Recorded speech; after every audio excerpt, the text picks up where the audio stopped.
Hi friends, বৌমার রান্নাঘরে আপনাদের সবাইকে স্বাগতম। আজকে নিয়ে এসেছি রিং শেপের পিৎজা। তার জন্য আমি প্রথমে ডোটি বানিয়ে নিচ্ছি। ডোটি তৈরি করার জন্য প্রথমে আমি 1 কাপ ময়দা নিয়েছি, তার মধ্যে বেকিং পাউডার, বেকিং সোডা আর টক দই, নুন আর 1 চামচ তেল দিয়ে ভালো করে মিশিয়ে নিয়ে হাতের সাহায্যে মেখে নিচ্ছি। প্রথমে ভালো করে মিশিয়ে নেব, তারপর এগুলোকে ভালো করে মেখে নেব।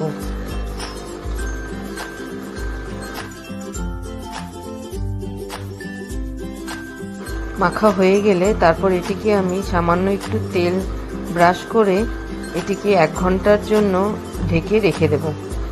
1 ঘন্টা হয়ে গেছে, তারপর এটিকে আবার ভালো করে মেখে নেব। তারপর একটি ফ্রাই প্যান নিয়ে নিলাম। এটা আমি মাইক্রোওভেনে তৈরি করব, তাই ননস্টিকি প্যান নিয়েছি, যেটা মাইক্রোওভেনেও করা যাবে। সেটিকে ভালো করে তেল ব্রাশ করে নিলাম। তারপর আমি ডোটিকে নিয়ে হালকা করে একটু বেলে নিচ্ছি।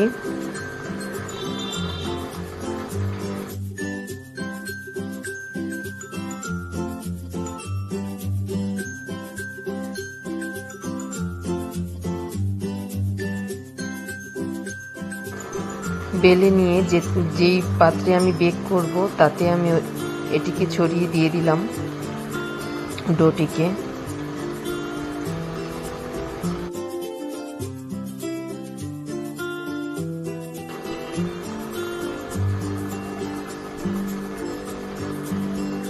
রিং শেপটি দেওয়ার জন্য প্রথমে আমি এভাবে প্লাস চিহ্নভাবে কেটে নিচ্ছি।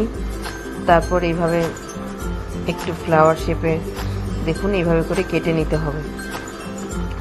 কেটে নেওয়া হলে পুরো কাটা যাবে না, আমারটা দেখে একটু বোঝার চেষ্টা করুন। তারপরে এর মধ্যে আমি যে সস মিশিয়েছি সেটা আমার ভিডিও করা হয়নি।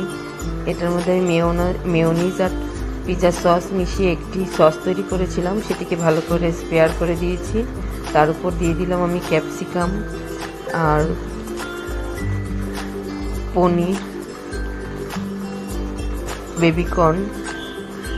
তো আপনাদের ইচ্ছা মতো আপনারা টপিংটি দিতে পারেন।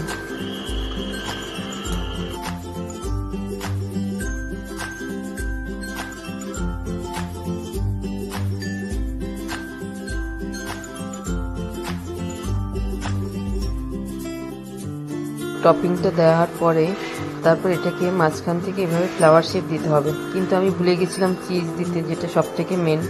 তারপরে আমি আবার চিজটি ছড়িয়ে দিলাম, কিন্তু চিজটা আগে দিয়ে তারপর এটাকে ছড়িয়ে দিতে ফ্লাওয়ারটির শেপে ডোটাকে খুলে দিতে হবে। তবে খারাপ হয়নি, তো তৈরি হয়ে গেছে আমার শেপটি। এবার আমি মাইক্রোওভেনে দিয়ে এটিকে বেক করব। মাইক্রোওভেনটা আমি প্রিহিট করে নিয়েছিলাম।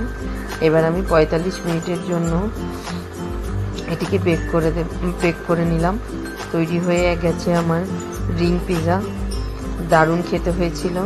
আপনারা বাড়িতে অবশ্যই ট্রাই করবেন, আশা করি ভালো লাগবে। দেখা হবে আবার নতুন ভিডিও নিয়ে। আমার চ্যানেলে যদি আপনারা নতুন হয়ে থাকেন তবে অবশ্যই চ্যানেলটিকে সাবস্ক্রাইব করতে ভুলবেন না। Bye bye friends.